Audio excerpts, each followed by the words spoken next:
Hey, folks, welcome back again to the Hidden Day and an update on the W-4 process. As you know, we've done a couple of these before, but the IRS is making some changes, and we're growing right along with that. So we're going to have a redo of the whole series. It's actually a lot easier, and we have more successes.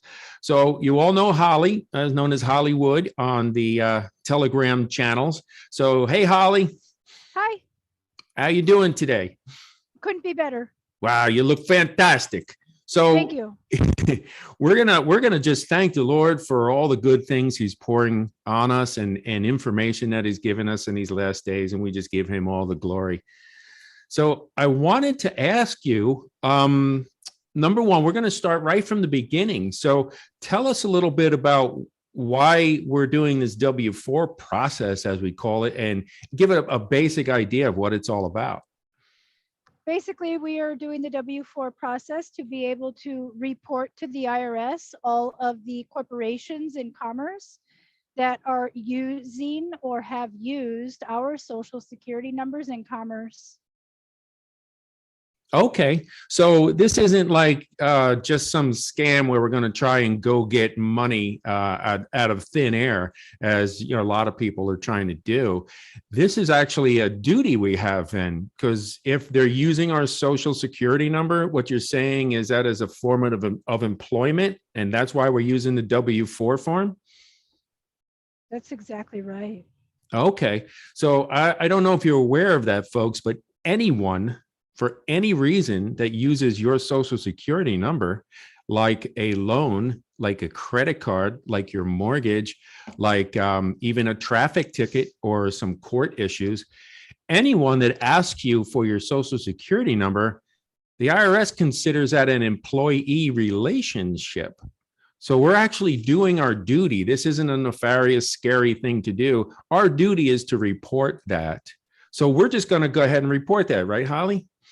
Yes, and we should keep in mind the fact that perhaps our driver's license is being requested. Say, for example, Sam's Club. You're not presenting the social security number to do business with Sam's Club. You're presenting the driver's license. But we all know the driver's license links back to the social, so it would be the same. Everything links back to the social. Mm-hmm. That's right. When I got my license, they wanted my social. So everything links right back to it. Well, that's interesting that Babylon would actually do that to us and then not tell us about it. And in doing some more research, I also found out that in their trickery, they actually could possibly like take identity theft and actually proclaim that they're you and claim exempt so they don't have to pay the taxes on it. Is that correct? Yeah, and claim the abandoned credits that we're not reporting to the IRS, and even claim that we are the employees. So like courthouses, for example, I've seen the proof. They are pretending you legitimately are the employee.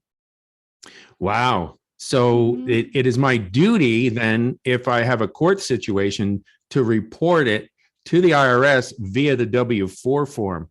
Now, the question is this: how much do I know that they're paying me? How would I find that out?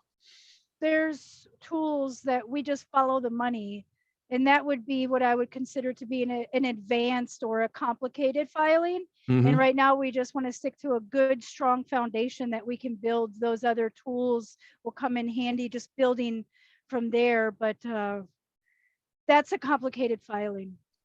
Okay.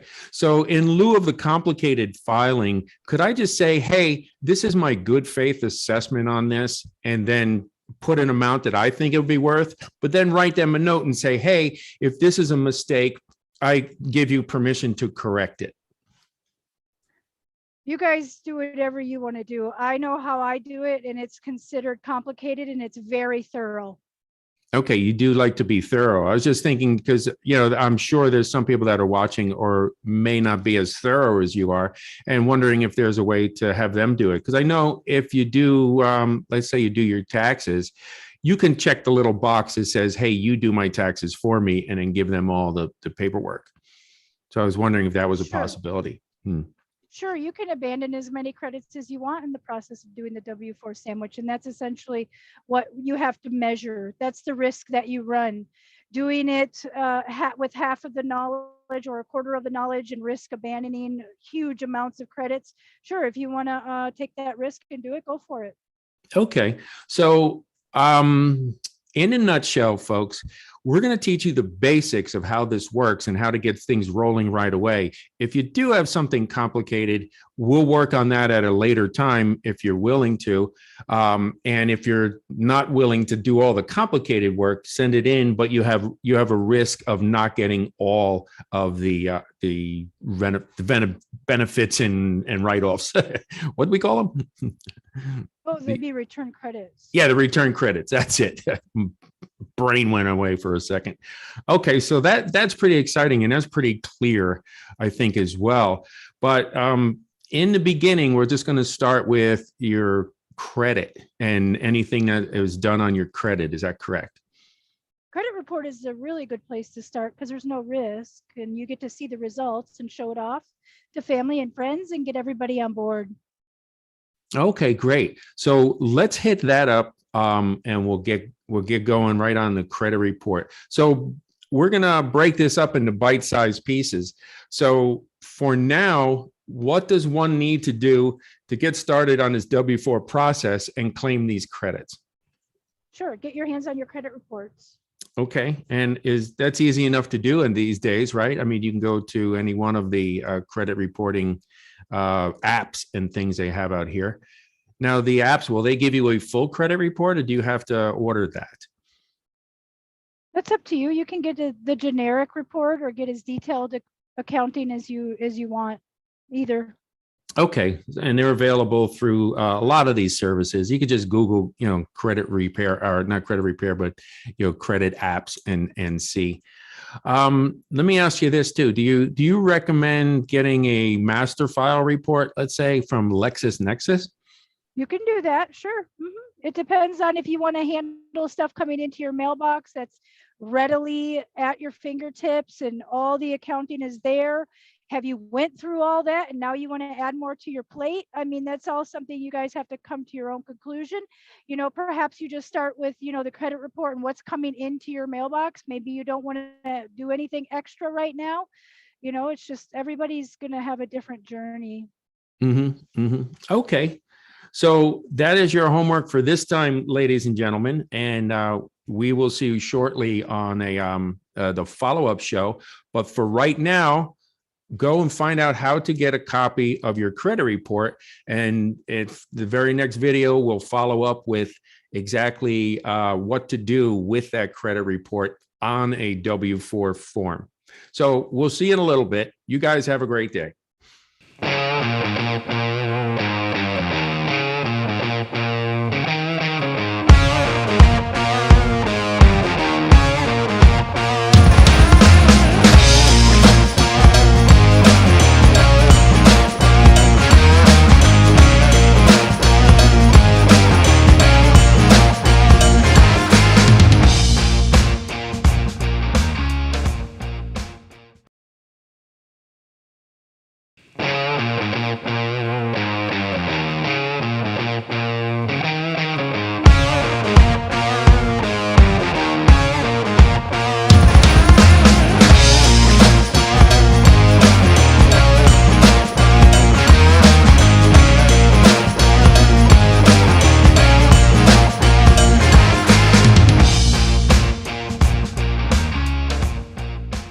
Welcome back, folks. We're the Hidden Day with Holly, and she is going to tell us now about the W-4 form itself so we can get familiar with it. Hopefully you did your homework and you got your credit report in front of you, and hopefully most of you weren't scared.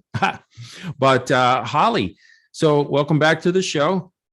Thanks. Now, the W-4 is interesting in how we fill it out. Can we go over some of that? And do you have any custom type forms that you have? No, we're just using the standard form that the IRS prints for us. Okay. Because I know I did get one and we blocked out the middle section so we can write things in there. Do you still recommend that, or do you still we use just the coming for right off the website form? Okay, just the regular one. And if you want to, you can just block out the middle, but leave the part where it has the exempt in 4C. All right, so let's go over that. What do we need to do? You can see right here, folks, in the first box where it says first name and middle initial. Anything we put in here special? Yeah, put your first name and your middle name in the slot where it says first name, exactly as it appears on the Social Security card. Okay, so you recommend putting your full middle name and not just the initial, if it's on your Social Security card that way. Correct. Okay, and then the last name I see here would pretty much be the same. Your social up in the corner, and then the street address, not a PO box, right? Right. And then the city, state, and zip as normal. And then also in part C, right over here, it says single or married, filing separately, married or filing jointly, or head of household. That would be just like you would normally file. You would put that on there. So you just check the box that you would normally pick. Is that correct? Yep. Business as usual. Business as usual. I'm just using the regular W-4 without any edits to it and just attaching all the accounting to the back. Okay, great. So we don't even need to put that space in there. You could just download the W-4 right from the IRS website and don't have to worry about it. And then staple any calculations, any statements you have. That's right. Bills of lading. So anything like, as an example, a bill of lading with you're a trucker. So you have bills of lading too, and you W-4 those as well. Or any order. Every order is a billable event. Say, for example, you're pulled over on the side of the road and you're ordered to produce the driver's license. That's a billable event. Same with the registration. Wow. Wow, that's really interesting. So I would use the bill of lading to do the billing on that. Okay, so I can use that as a bill of lading if I'm ordered to do anything, any kind of a business like you do, and any statements. Let's say you have a credit card statement and you've had it for 5 years, you would get as many of the statements as you can and then connect them to here as well.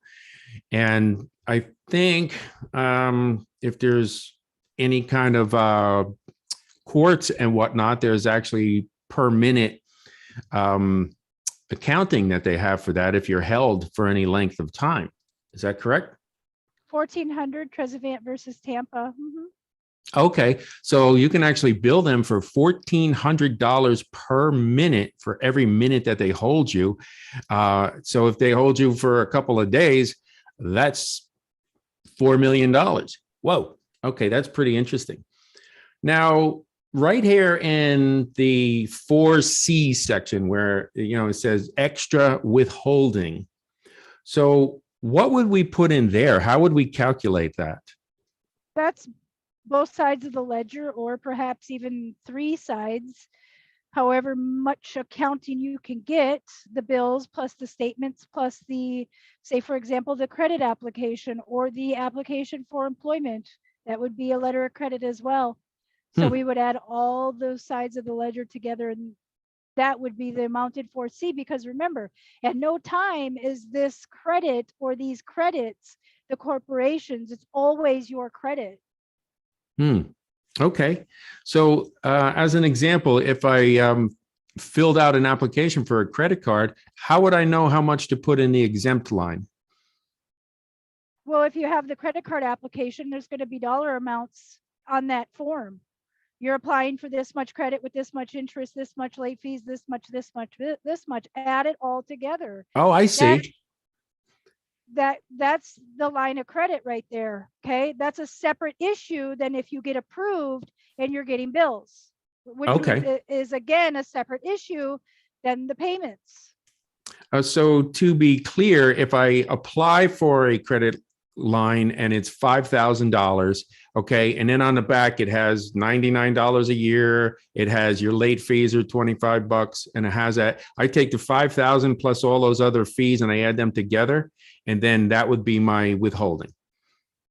Every dollar on all the paperwork is your credit. I don't care what words or letters they put next to the amount to describe it. It's just their description of the excuse why they're using your credit. Very interesting. So I literally don't care if the same amount is on there twice. Okay. With the title, this title on that amount and this title on that amount, it's still your credit. So don't be fooled. Okay. So every single number written on that application, you add them all together. That's exactly right. Okay, that's exciting. So that is if you apply for one. Now, if we got the credit card back, so what you're saying is, if I get my statement in the mail, it says, okay, here's your total. You owe us $1,000. Your minimum payment is 100, and then they put in a box 100, and then I can add the 1,000, 100, and 100 together for each and every month. Is that correct? As long as you have evidence of it. I know it might sound bizarre when you say it because it's so outside the normal accounting that we're used to. So I just can't stress, if you have evidence of it on these statements, add it together. And that's just as simple as we can make it. Yeah. I know it sounds different, it sounds odd, but it literally is all your credit. Wow. So every single number that's written on your statement as well, read all the fine print, add all those numbers together, folks. That's pretty exciting. Are there any other assessments that they put on top of that? Now, the FDIC insurance, from what I understand, they charge that every so many months. That would be to your bank accounts, not your credit cards. Okay, so not the credit cards. Okay. You're going to add $1 million per year for the FDIC insurance, also known as $250,000 per quarter. So add the $1 million per year to your accounting, and you can show that by just FDIC insurance, $1 million per year, and just attach it right to the back of the W-4. Well, that's pretty exciting too. So with the credit cards, you just add up every number on it every month for as long as you've had it. Okay. And if you have a bank account, then all the money in and out every month that's listed on your statement, bang, bang, in, out, in, out, in, out, in, out, add all them together. And then every 3 months, add 250,000 for a total of $1 million per year, in addition to every penny in and out. Correct?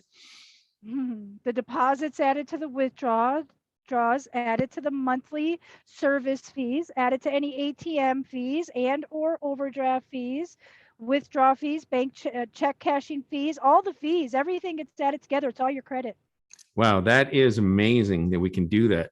And I've had a handful of bank accounts over the years, so let's do that. I'm thinking of open up another one just so I can do that. Okay, so on the bottom of the W-4, after we do our accounting and everything in there, and there's other accounting as well, but in general, that's what you want to think of, folks, is whatever you get, every single number that's written on that piece of paper, add them all together. Whether it says you owe us this much and then it says you owe us this much again in another place, you still add them together every single time that number is written on that piece of paper. And now down in the bottom here, it says in the sign here spot. Now, anything you write, I would always put, this is my good faith assessment of this account. Would that be a prudent thing to do?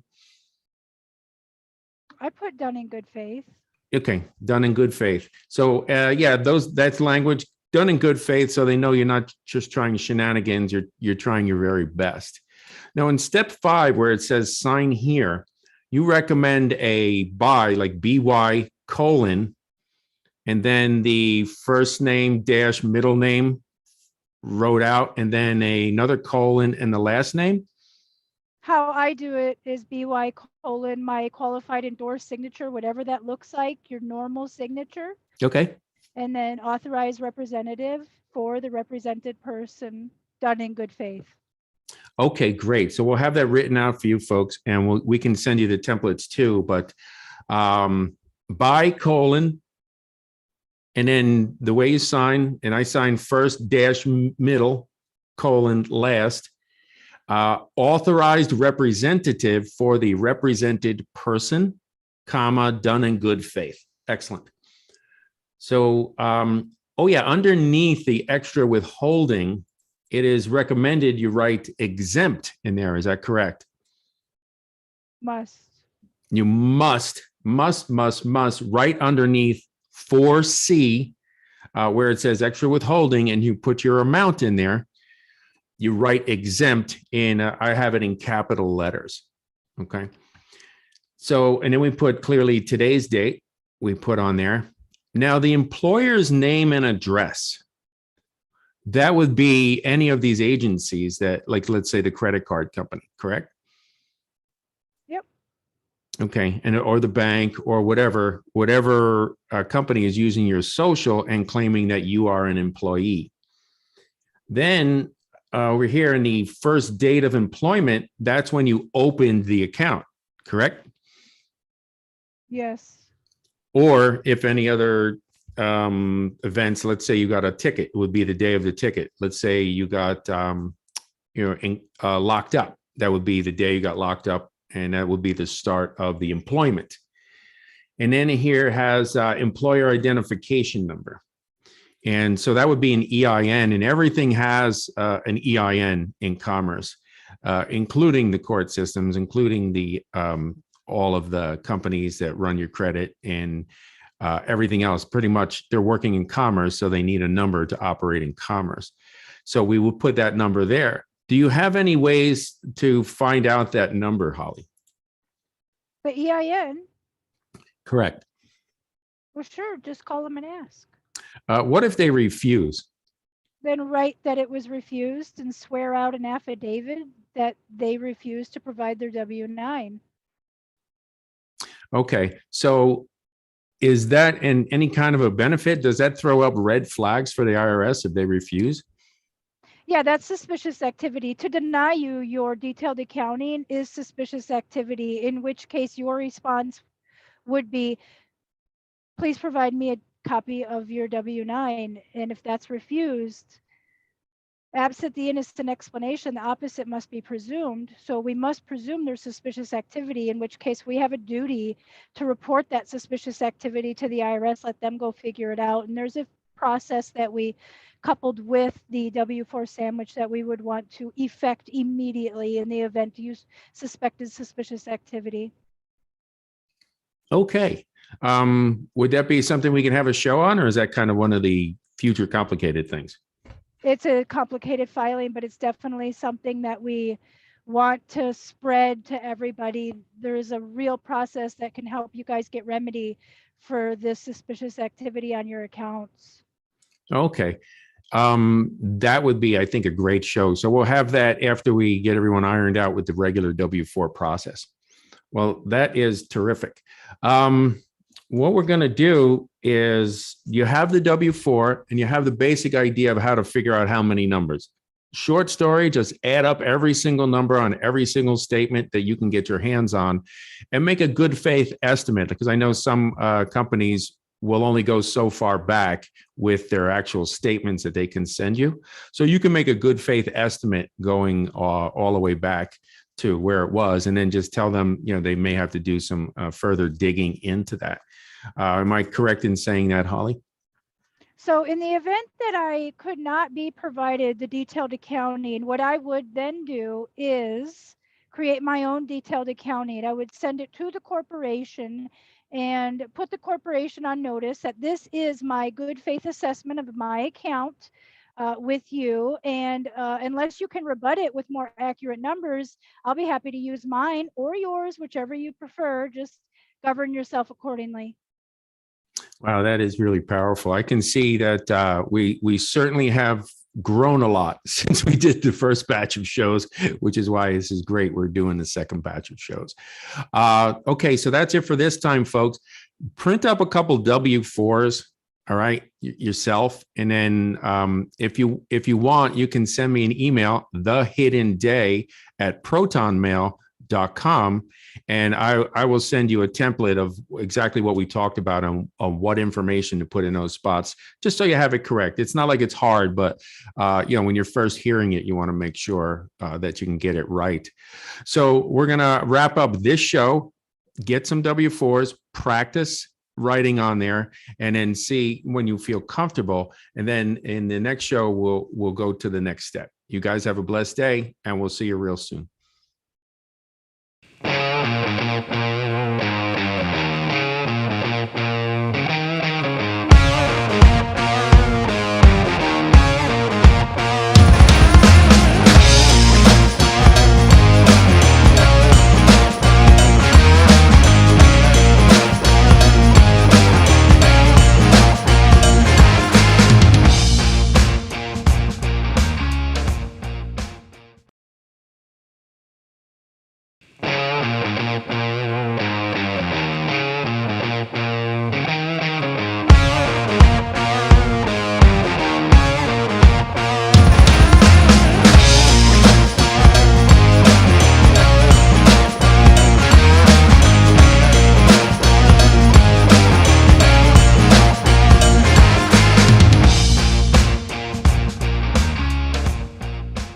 So, hey, folks, welcome back again to the W-4 process. This is the next step in here. We're going to talk about writing a cover letter to put on there to go with your W-4 process that we're going to send in. So, Holly, welcome back to the show. And I got to say we're really grateful for you coming on here and helping everybody with this. I'm sure everyone out there is as well, and they wanted to thank you personally, so I'm just going to thank you on their behalf. Well, let's thank Smoking Baby. If it wasn't for him, none of this would be possible. Amen to that. Amen to that. So we thank Smoking Baby and his process and his wisdom. He told me that he doesn't do anything else all the other people do. When he's got free time, he reads the codes. So I'm like, okay, good. So he knows what he's talking about. And this process is his, and is safe and effective and quite powerful, I might add, too. Much love. So we're going to talk about the cover letter. Tell us why we need a cover letter and what's that all about. I like to think that your cover letters are specific to you. They're individual to you. You're not mass producing the people before you. They're different. I don't like them all to be the same. Mm-hmm. I think that when we start displaying the same cover letter over and over again to the IRS, I would expect the IRS to start testing some of you. And we have seen some of that. So about the cover letter, make it your own. Okay. So we're going to make a personalized cover letter for them. But what is the gist of what we want to say and any kind of bullet points of areas we want to hit? Well, what I do is I tell the IRS what my good faith assessment is. Here's what it looks like. Here's what's included. Please go audit the accounts without delay and return me any funds that I am due, either in the form of a credit card and or check. Oh, so that's the basics of it, huh? That's it. Wow. You can't go wrong with that. But again, say it in real words. You don't need to be legalese with all this because that's just going to make them be bored. Write it in your own letters. And, if it was me, my letters, I'm going to write, thank you so much for your service. I hope you have a blessed day. And there's nothing wrong with that and being nice to people to begin with, but they're going to see that it's personal and it'll make somebody feel a little better, even if they are an IRS agent. Okay, so some of the lifesavers. Yep. So on a cover letter, you would include your name and address and everything like you would normally do in a letter, and then address it directly to them. And then would you sign it the same way you signed the W-4, or does that really matter? I only have one signature, and it's BY : my qualified endorsed signature, whatever that looks like for you, authorized representative for the represented person, done in good faith. And you write that out every single time, and that's your personal preference. Unless I'm conducting interstate commerce, in which it slightly varies. Oh, well, that's very interesting. Okay, authorized representative for the represented person, comma. I would be representing the carrier, right? So what are you representing? Yep, done in good faith. Well, there you go. For people who like signatures, that is a beauty. That's for sure. So you recommend with the cover letter that we send an individual cover letter for each and every W-4, or can we stuff a whole bunch of them in a box? I'm not doing that. You guys go ahead and do whatever you want. I did one cover letter for my entire packet. Okay, so you had a whole series of W-4 submissions from different companies for different reasons, and then the one cover letter on top of the box saying here, instead of, hey, this is a good faith assessment, you would say these are good faith assessments. That's right. Yeah, and then you please handle all of them. Well, that saves a lot of time and energy, I must say. On that note, I know you were talking about getting refunds for individual purchases from that one company. What was where you buy all the time? Wish got a Wish, that's right. return in, let's see, 11 days or something. Mhm. From the 7th to the 20th, however many days that is, I got the first return.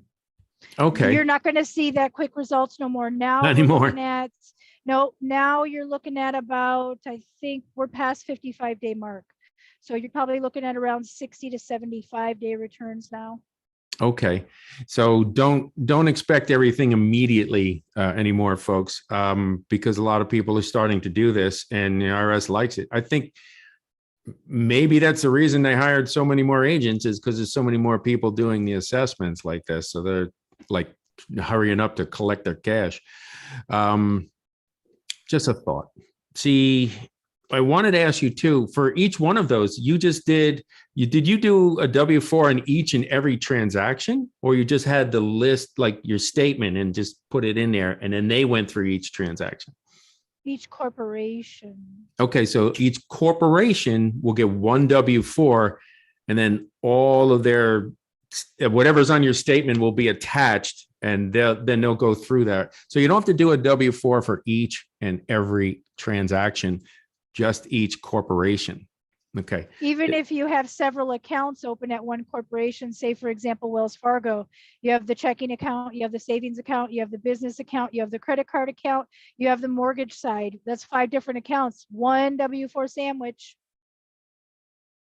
For that corporation. All right, that is good information to know as well. Now, I know some people, in addition to you, that are having success. One friend of ours who's very diligent with all this and has followed you from the beginning, just started getting the refunds today, as a matter of fact. So from Amazon, we did the Amazon card, sent in, they had, I think, 6 years of statements. And so they kind of made a good faith assessment for the months before that, sent it back, and all of a sudden today, refund, refund, refund, refund. You bought this, refund, you bought that, refund, you bought that. And they were very excited, to say the least. So I know it works. And I also have another friend who had some court situations straightened out because of the W-4 as well. So that leads me to this. In a cover letter, what if there's an urgency? Because this individual had a court date, which was actually the next week when they found out about this, FedEx the package to the IRS, and then literally from that Friday to that Thursday, the court case was dismissed.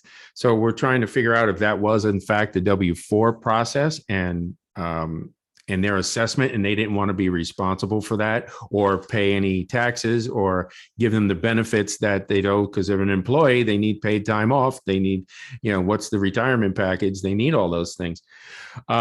What is your thought on that? There's no such thing as a coincidence. A very smart chancellor told me that in Tennessee a long time ago. There's no such thing as a coincidence. Okay, I was just wondering if that was the catalyst for it, or if there was just happened to be something else. So I'm thinking it was probably the W-4, but what would you put on there if it's urgent? Let's say you did have something which was a week away and you needed the IRS not to take 55 days. Could you put an urgent sticker on it in some way? Sure, make it your own. Yes, Okay. rush delivery, urgent, Okay. whatever. So in your cover letter, you could write urgent, print it out in big red letters, and then tell them, give them little caveats of why it might be urgent for whatever reason, and then you know pray over it, and then it'll go. So that's pretty exciting. The cover letter is pretty simple. Then key factors, make it your own, be specific, good faith assessment. Please do an audit. Here's you can either send me a check, send me a debit card, or do you recommend Not a giving them debit, credit. a credit card? Excuse me. So send me a check, send me a credit card with that amount on it, or send me. Do you recommend putting your bank account number and saying deposit it in there or no? No. Okay, so we don't even put the bank account. Please send me a check for any funds that are available or a credit card with that amount on it. So Yep. that's the gist of it. All right. Again, make it your own, make it personal. So not everybody's sending the same robot letter. That's a real key. So thank you so much for that, Holly. That is it for this particular show, and we'll catch up with you a little bit on the next show. You guys have a blessed day.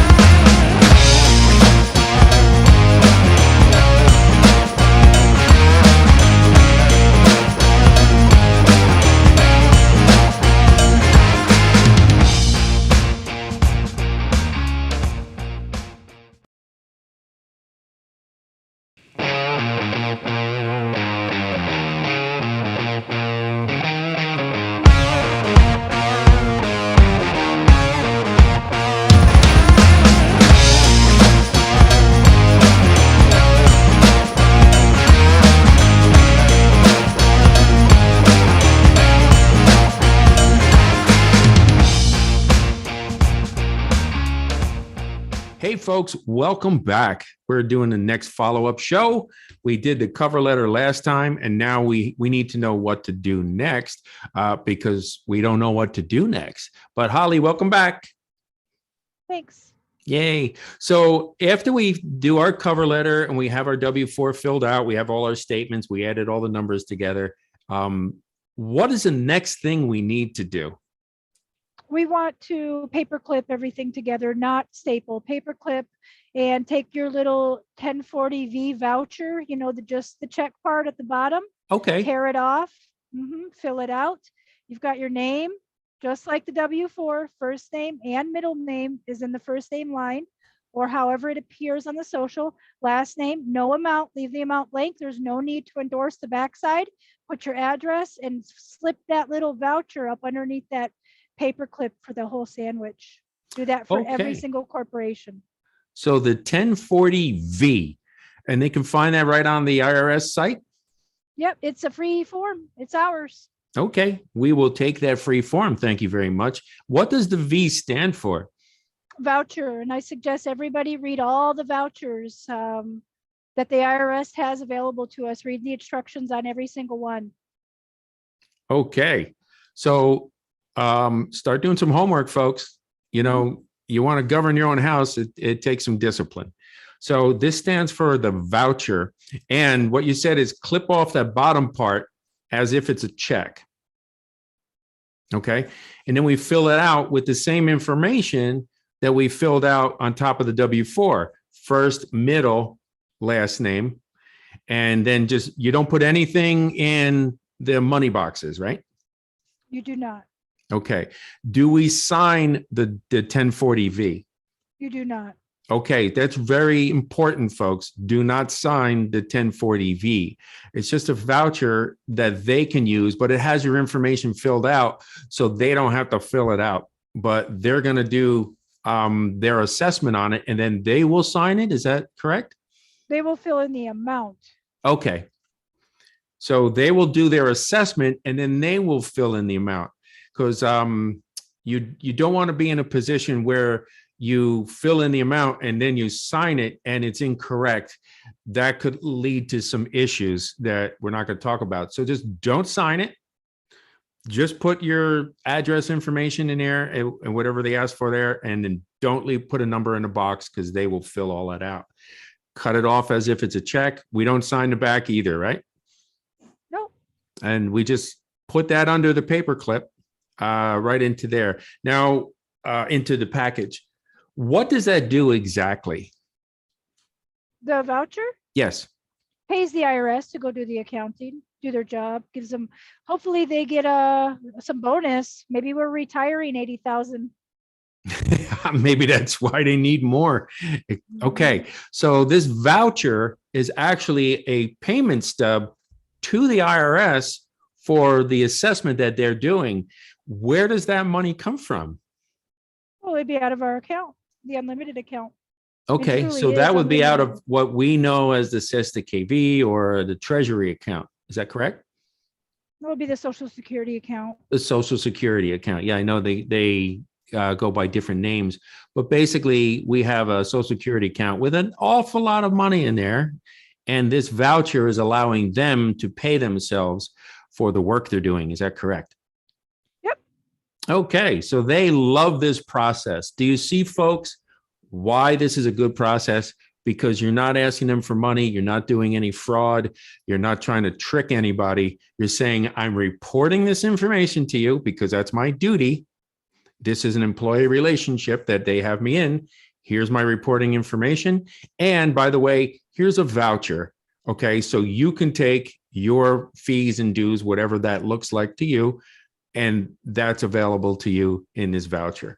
So they actually like this process, which I understand that's why Smoking Baby teaches this process, because a lot of people will do nefarious things and trying to get that. But this one the IRS likes because they're going to get paid. Is that correct? Correct. Nice. So is there anything else we need to know? That sounds like it's pretty simple with the 1040V. I think we should go over the mailing. I think that the mailing should be within your means. Could be anything from tax per queue all the way to register mail return receipt requested. Stay within your means. The IRS will happily accept your W-4s with just a simple postage stamp on it. There is no need to be extra with everything else. If you can do it, do it. I'm not telling you not to. I'm just saying it's okay to be within your means. Okay. So since the 1040V was pretty easy, we'll talk about how to mail this to them. Now, the Treasury has an address. Is that correct? Do you know it offhand? 1500 Pennsylvania Avenue, Okay. Washington, D.C. It's room 3413. There should be an NW maybe on it, Northwest. 3413? Yeah, it's the remittance office. Okay. All right. So I know you said it and people can rewind it, but I will have that printed up as well. And it's 3413, the office, and I'll have that address. It's really simple. So you're suggesting that it doesn't need to be a big fancy mailing. They will accept it. However, if you want to, you can send a priority mail, FedEx, maybe return receipt, any kind of other mailing, certified mail that you want, just to make sure you got it. But they will accept it just with a regular stamp. So that is the mailing. That is pretty powerful as well. And I think that was good information. So thank you for that. All right. Is there anything else we can add to this? Because that's pretty simple as well. Mm-hmm. Okay. So that is it for this time, ladies and gentlemen. A very simple show for you on how to get the 1040V and to mail this out. So we will see you again next time. You guys be blessed. Bye. Bye.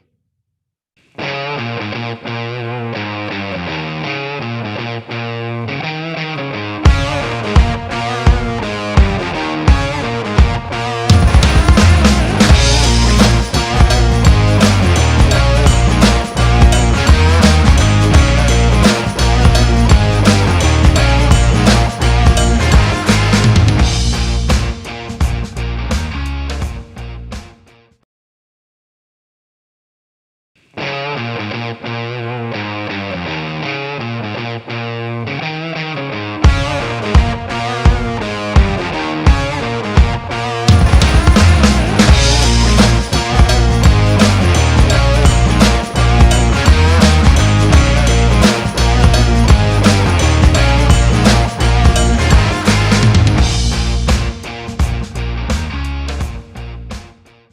folks. So this is our final show with the W-4 process, and we'll call this a wrap instead of a sandwich, just because it's funny. So hi again, Holly. Hello. Okay, so we want to basically just go over a wrap up of everything we're doing and what that would look like, and give us maybe an expectation at this point. Here we are in the smack in the middle of September of 2022. How long do you expect these things to take? I'm thinking probably 90 days, 75 to 90 days. Mhm. A wrap up of what we're doing is we are bringing our country out of the national debt, first and foremost. Okay, so this W-4 process, folks, is powerful because it will bring the country out of debt, because that's a whole long story. But if you study it, you know, they're in debt to us. So if we can turn this around and we send in those vouchers and everything, they're actually getting paid off, and it's paying off the debt of the nation, which in a strange way is actually good for all of us. So the W-4, anybody that uses your social for any reason is considered an employee relationship, correct? Yeah, although I am reluctant to report on like mom and pops, so Correct. take that into consideration. Yeah, don't do it to all the small shops, but the major corporations, they are taking advantage of us for doing those things. So I wouldn't do it. Like if I went and got a job at a local business around here, I wouldn't do that to them, because that would be a big assessment on them. That's a really good point. And the W-4 is just reporting that employee relationship for anything. And then we talked about how to fill it out, and basically fill it out as you normally would, but make sure you put your full middle name if your full middle name is on your Social Security card.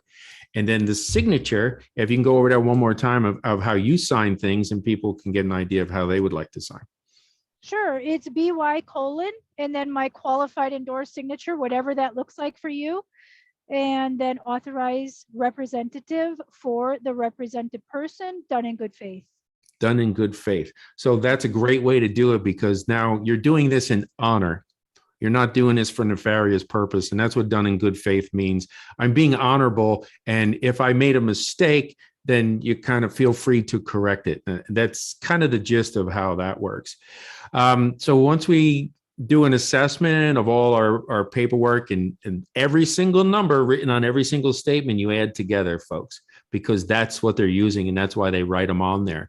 That would be your assessment. And then you add all those statements together, and that would be your total withholding, correct? Yes, sir. Okay. Then we showed you how to fill out the W-4, and then put your name on the bottom, fill out the assessment. And then we attach all the statements and everything to it, or any corroborating evidence. If it's a ticket that you got, or if it's an application for something, you can attach those as well. And then you send that in with one cover letter inside every package that you send. You may send multiple W-4s in, but one cover letter for that whole package. And then each corporation. So if you have 3 or 4 accounts with one corporation, you get one W-4 for that corporation, not for each and every account. Correct? That sums it up very well. Okay. Nice. I just want to make sure we got this, and we got to wrap it up in everybody's head. Then we paper clip that all together. Don't staple them together. Paper clip them with a nice big handsome paper clip. Looks like a trombone. So on top of that, we add the 1040V, which is the voucher. Just put your name and information on there, same way you did on top of the W-4. Shove that onto the paper clip. Don't put any numbers on it. Don't sign the 1040V. because that's a voucher and that's how the IRS is going to get paid. So they're going to love you for that. And then the mailing, and we put the address on the outside of the envelope. They will go there with a regular stamp, but if you want to up it, do priority mail, do certified, send FedEx. You know, don't go out of your way if it's too cost prohibitive for you. But if you can afford it and you want to do it that way, you know, by all means. And on your cover letter, if you need to put urgent, you can put that as well. And once again, the mailing address. 1500 Pennsylvania Avenue, Northwest, room 3413, Remittance Office, Washington, D.C. And that's the Department of the Treasury? Yeah. Okay. So there's the address. Again, we'll have that up. We'll put it up on the screen for you, ladies and gentlemen. And Holly, I don't know how to thank you enough for sharing this information in such clear, concise manner in these bite-sized pieces so everybody can take advantage of this. Because we all basically know how to walk, but when we were born, we didn't know how to walk. And it took a lot of practice, a lot of mistakes, and a lot of falling to get there. So that's where you're helping us now. You're teaching us all how to walk, and it's greatly appreciated. Yeah, you can check us out on Telegram, W-4 open mic chat. We're there 24 hours a day with a mic and texting. Tons of knowledgeable people there 24 hours a day. Okay, so if you have specific questions, it's W-4 open mic on Telegram. Go in there all day, all night. There is someone knowledgeable who can answer your questions. Plus, it's texting because it's on Telegram and you can ask those questions. And there is a pile of pinned notes and forms and everything. So you can do an awful lot of learning over there. I would suggest you go there and definitely sign up, but don't get yourself deep in the weeds until you master the W-4 process, which isn't going to take you that long. Do a couple of W-4s first, then the questions will arise, and then you can start to learn the other things. You have to walk before you can run. Amen. So any last words for our audience, Holly? If you know how to fill out a check, you can do these W-4s. It's literally that simple. Nice. Nice. Well, it's greatly appreciated. Thank you so much. So that's it for this series of the shows, ladies and gentlemen. We will be coming out in the very near future, some more complicated things, which you may or may not need. So that's why we kept them off of these shows. This is how you get started and get results relatively quickly. So you guys have a blessed day, and we will see you next time around. Bye.